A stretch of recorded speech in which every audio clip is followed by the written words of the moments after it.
নমস্কার, আমি দিয়া। খবর শুনছেন আপডেট বাংলা চ্যানেল থেকে। জানাবো পশ্চিমবঙ্গ দেশ এবং বিদেশের বাছাই করা 40টি তাজা খবর।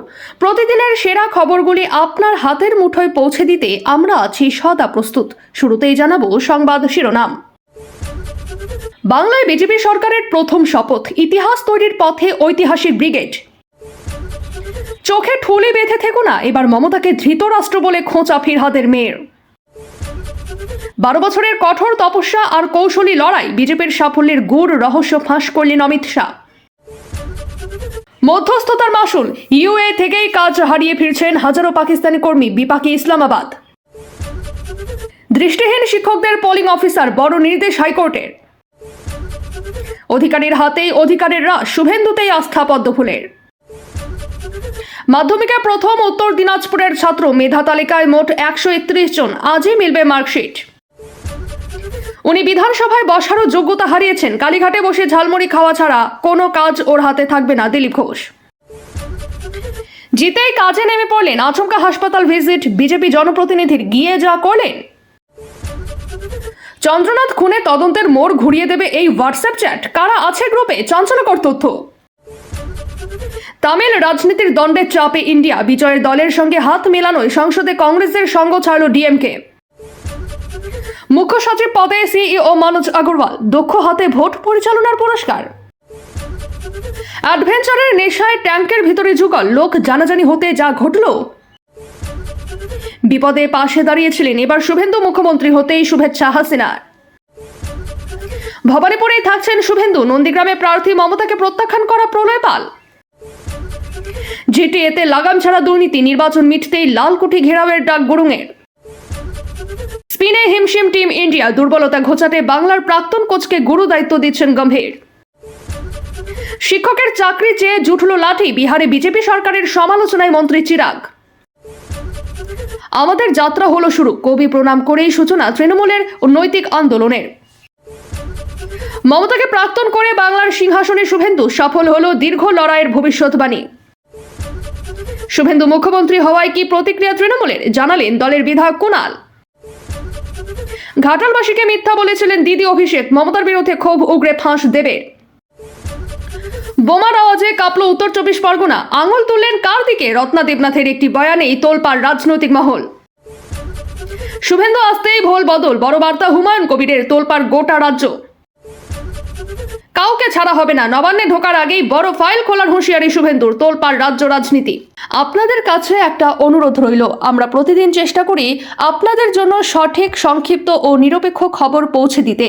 আমাদের এই ছোট্ট চেষ্টাকে যদি আপনার ভালো লাগে তাহলে দয়া করে একটা লাইক দিয়ে পাশে থাকার বার্তা দিন। ভোট পর্ব শেষ, বাংলায় প্রথমবার সরকার গড়ছে বিজেপি। শনিবার ব্রিগেডের শপথ গ্রহণ অনুষ্ঠান, কিন্তু এই নির্বাচন ঘিরে টানাপোড়েন শেষ হচ্ছে না। এবার একটি জনস্বার্থ মামলার পরিপ্রেক্ষিতে নির্বাচন কমিশনকে 60 দিনের মধ্যে নিজেদের সিদ্ধান্ত জানাতে বলল কলকাতা হাইকোর্ট। কোন জনস্বার্থ মামলায় এই নির্দেশ দিল হাইকোর্ট? নির্বাচন কমিশনের নিয়ম অনুযায়ী দৃষ্টিহীন সরকারি কর্মচারীদের পোলিং অফিসার হিসেবে কাজে নিযুক্ত করা যায় না। অভিযোগ, নিয়ম অগ্রাহ্য করে রাজ্য জুড়ে প্রায় 2000 জন এমন শিক্ষককে নির্বাচনের কাজে পোলিং অফিসার হিসেবে নিযুক্ত করা হয়। শুধু তাই নয়, সেই কাজে যারা যুক্ত হতে না পারে তাদের বিরুদ্ধে ডিসিপ্লিনারি অ্যাকশনের অঙ্গ হিসেবে শোকজ করা হয়। নির্বাচন কমিশনের এই পদক্ষেপের বিরুদ্ধে কলকাতা হাইকোর্টে একটি জনস্বার্থ মামলা দায়ের হয়। এদিন ওই মামলার শুনানি ছিল প্রধান বিচারপতি সুজয় পাল এবং বিচারপতি পার্থসারথী সেনের ডিভিশন বেঞ্চে। সেখানে আবেদনকারীদের তরফে বলা হয়, নিয়ম অগ্রাহ্য করেই দৃষ্টিহীন শিক্ষকদের পোলিং অফিসার হিসেবে দায়িত্ব পালনের চিঠি পাঠানো হয়। তখন নিজেদের অপারগতার কাছে জানিয়ে দৃষ্টিহীন শিক্ষকরা দায়িত্ব থেকে অব্যাহতি চাইলে কর্ণপাত করা হয়নি, উল্টে শোকজ করা হয়। এরপরে প্রধান বিচারপতির নেতৃত্বাধীন বেঞ্চ নির্দেশ দেয়, মামলার আবেদনকারী অল বেঙ্গল ব্লাইন্ড টিচার্স অ্যাসোসিয়েশনের তরফে কমিশনকে দ্রুত তাদের বক্তব্য জানাতে হবে এবং সেই বক্তব্যের ভিত্তিতে 60 দিনের মধ্যে সিদ্ধান্ত জানাতে হবে নির্বাচন কমিশনকে। হাইকোর্টের নির্দেশে আপাতত স্বস্তির শ্বাস ফেলছেন দৃষ্টিহীন শিক্ষকরা। আইনজীবীদের একাংশ বলছে, 60 দিনের মধ্যে কমিশন যদি নিজেদের ভুল স্বীকার করে শাস্তিমূলক ব্যবস্থা প্রত্যাহার না করে তবে আইনি জটিলতা বাড়তে পারে। সব জল্পনার অবসান। কাথের শান্তিকুঞ্জের মেজ ছেলেই বসছেন মুখ্যমন্ত্রীর চেয়ারে। শুক্রবার বিশ্ব বাংলা কনভেনশন সেন্টারে বিজেপি বিধায়কদের সঙ্গে অমিত শাহের বৈঠকের পরই শুভেন্দু অধিকারীর নাম বিজেপির পরিষদীয় দলনেতা হিসেবে ঘোষণা করা হলো। স্বাভাবিকভাবেই বিজেপির পরিষদীয় দলনেতাই মুখ্যমন্ত্রী হবেন। বিজেপির পরিষদীয় দলনেতা নির্বাচনে পর্যবেক্ষক হিসেবে বাংলায় এসেছেন কেন্দ্রীয় স্বরাষ্ট্রমন্ত্রী অমিত শাহ। সহকারী পর্যবেক্ষক হিসেবে আসেন ওড়িশার মুখ্যমন্ত্রী মোহন চরণ মাঝি। এদিন বিশ্ব বাংলা কনভেনশন সেন্টারে নবনির্বাচিত বিজেপি বিধায়কদের সঙ্গে বৈঠক করেন তারা। মুখ্যমন্ত্রী কে হবেন তা নিয়ে বৈঠক শুরুর আগে বিজেপির কোনো বিধায়ক নেতাই মুখ খোলেননি। ফলে জল্পনা ক্রমশ বাড়ে, নানা নাম সামনে আসে। একাধিক নাম নিয়ে আলোচনা হলেও শুভেন্দু যে দৌড়ে এগিয়েছিলেন তা নিয়ে দ্বিমত নেই রাজনীতির কারবারিদের। ভোটের ফল ঘোষণার পর থেকেই রাজনীতির কারবারিরা বলেন, শুভেন্দু অধিকারী ভবানীপুরে মমতা বন্দ্যোপাধ্যায়ের ঘরের মাঠে জিতেছেন। দলের এই জয়ের তার বড় অবদান রয়েছে। তাছাড়া রাজ্যের মন্ত্রী হিসেবে বেশ কয়েক বছর কাজ করার অভিজ্ঞতা রয়েছে তার। শেষ পর্যন্ত শুভেন্দুকে নিয়ে জল্পনাতেই শিলমোহর পড়ল বাংলায় শাসক দল হতে চলেছে বিজেপি। এদিন সেই দলের পরিষদীয় দলনেতা নির্বাচিত হলেন শুভেন্দু, আর শাসক দলের পরিষদীয় দলনেতা স্বাভাবিকভাবেই মুখ্যমন্ত্রী হবেন। কি বললেন অমিত শাহ?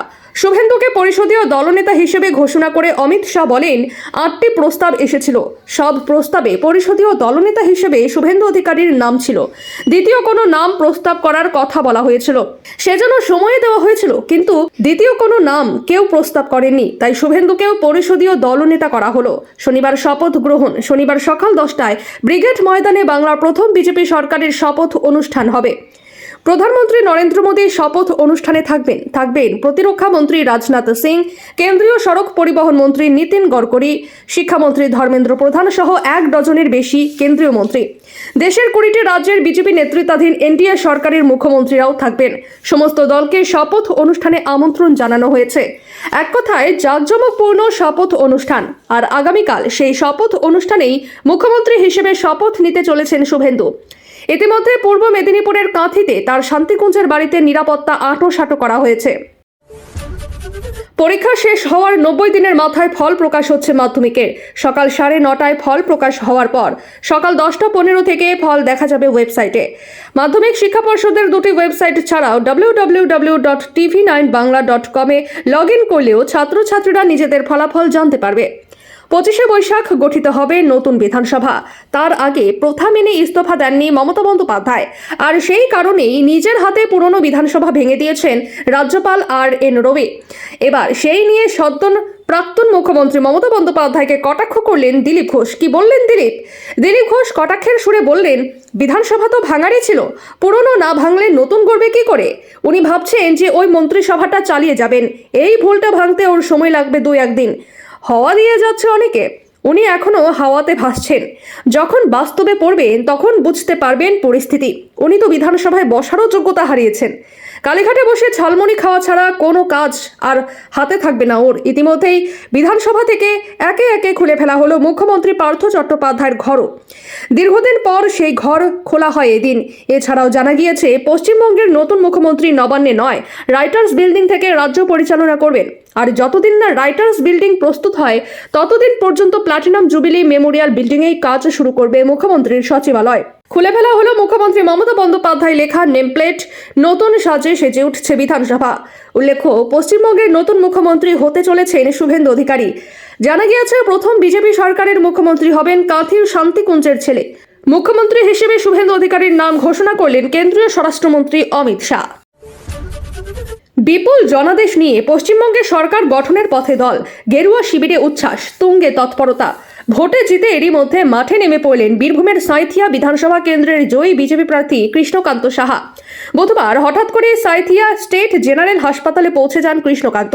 হাসপাতালের চিকিৎসক, নার্স এবং স্বাস্থ্যকর্মীদের সঙ্গে কথা বলেন তিনি। রোগীদের পরিষেবা নিয়ে কোনো গাফিলতি যেন না হয়, 24 ঘন্টা চিকিৎসা পরিষেবা সচল থাকে সেই বিষয়ে হাসপাতাল কর্তৃপক্ষকে বিশেষভাবে নজর দিতে বলেন তিনি। শুধু হাসপাতাল পরিদর্শনেই থেমে থাকেননি তিনি, ওয়ার্ডে গিয়ে রোগীদের সঙ্গেও কথা বলেন। কারো ওষুধ পেতে সমস্যা হচ্ছে কিনা, পরিষেবায় কোনো ঘাটতি রয়েছে কিনা তা জানতে চান সরাসরি। আচমকায় বিধায়কের এই সফরে হাসপাতালে শোরগোল পড়ে যায়। তবে সবচেয়ে বেশি নজর কাড়ে তার পরবর্তী পদক্ষেপ। হাসপাতালের দেওয়ালে নিজের 2টি মোবাইল নম্বর লেখা লিফলেট সাঁটিয়ে দেন কৃষ্ণকান্ত সাহা। সেই লিফলেটে স্পষ্ট লেখা রয়েছে, হাসপাতাল সংক্রান্ত কোনো অভিযোগ বা সমস্যা হলে ওই নম্বরে ফোন করলেই 30 মিনিটের মধ্যে বিধায়কের প্রতিনিধি হাসপাতালে পৌঁছে যাবেন। দ্রুত সমস্যার সমাধানের আশ্বাসও দেওয়া হয়েছে। সেখানে বিমান বসুকে আমন্ত্রণের সম্ভাবনা। রাজ্য জুড়ে গেরুয়া ঝড়, বিপুল জনাদেশ নিয়ে রাজ্যে নতুন সরকার গঠন আর কিছুক্ষণের অপেক্ষা। তারপরেই পশ্চিমবঙ্গে শুরু হয়ে যাবে এক নতুন অধ্যায়। রাজ্যে সরকার চালাতে চলেছে বিজেপি।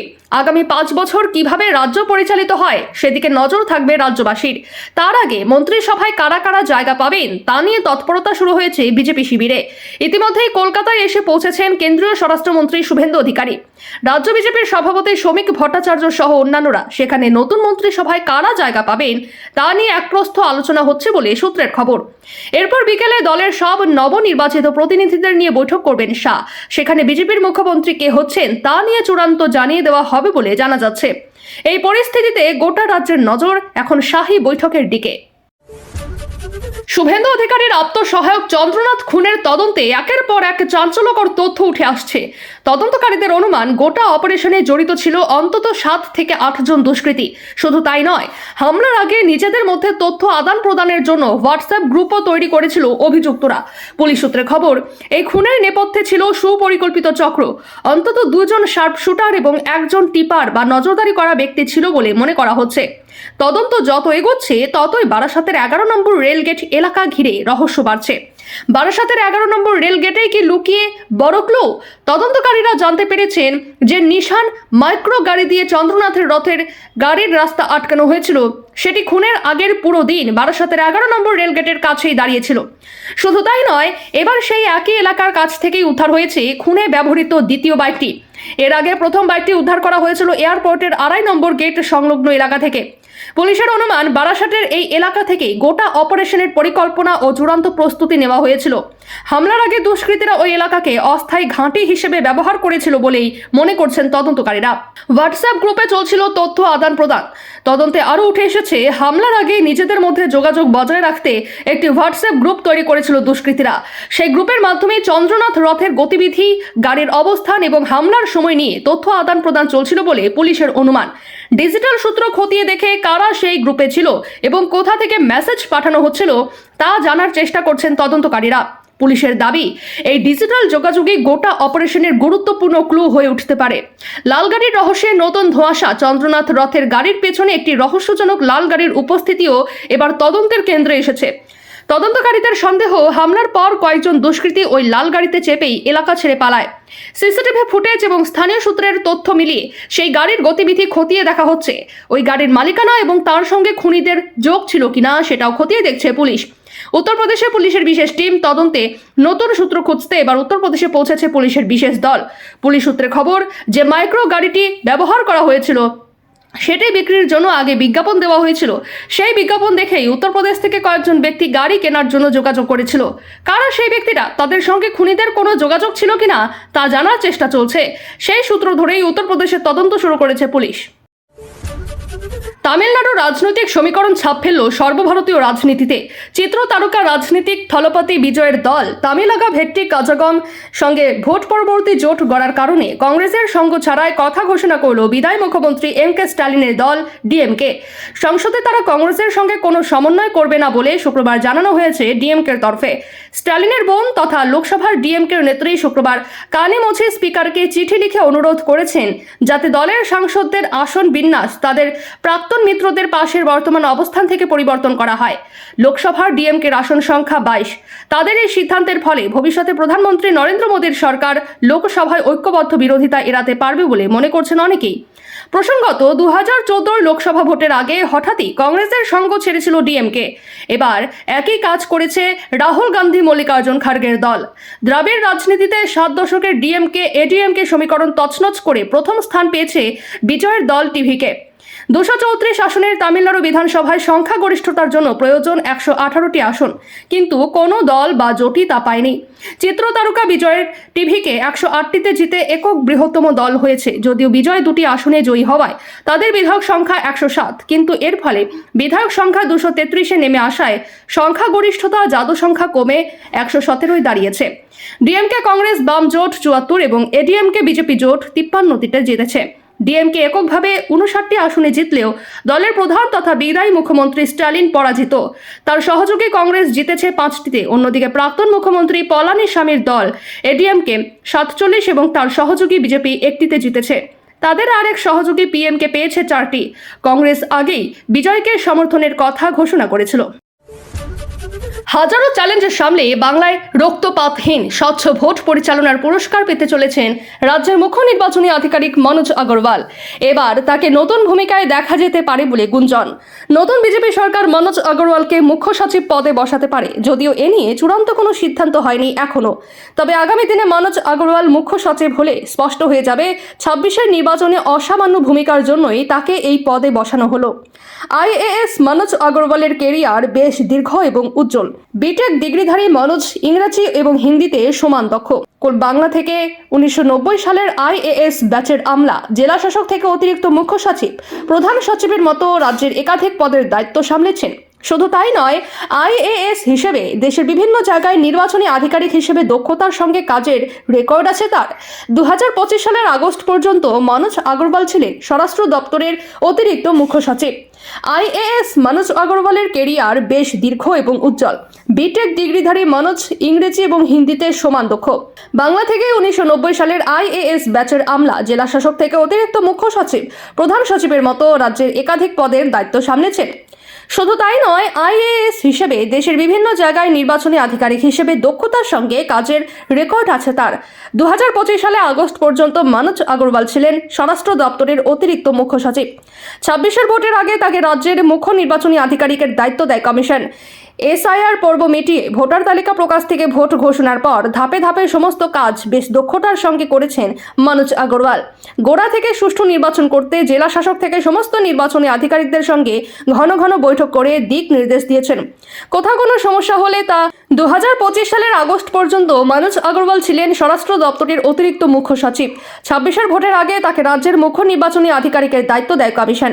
এসআইআর পর্ব মিটিয়ে ভোটার তালিকা প্রকাশ থেকে ভোট ঘোষণার পর ধাপে ধাপে সমস্ত কাজ বেশ দক্ষতার সঙ্গে করেছেন মনোজ আগরওয়াল। গোড়া থেকে সুষ্ঠু নির্বাচন করতে জেলা শাসক থেকে সমস্ত নির্বাচনী আধিকারিকদের সঙ্গে ঘন ঘন বৈঠক করে দিক নির্দেশ দিয়েছেন।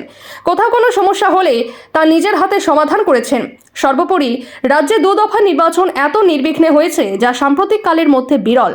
ফলে রাজ্যের সিইও হিসেবেও কার্যত 100-100 পেয়ে পাশ করেছেন মনোজ আগরওয়াল। এসবের পুরস্কার হিসেবেই এবার নতুন ভূমিকায় দেখা যেতে পারে তাকে। নতুন বিজেপি সরকারের আমলে মুখ্য সচিব হতে পারেন মুখ্য নির্বাচনী আধিকারিক। এই ছিল গুরুত্বপূর্ণ খবর ভালো লাগলে ভিডিওটি শেয়ার করুন এবং চ্যানেলটি সাবস্ক্রাইব করতে ভুলবেন না। আমি দিয়া আবারও ফিরে আসবো আগামী পর্বে নতুন আপডেট নিয়ে। ধন্যবাদ। সুস্থ থাকুন, সাবধানে থাকুন।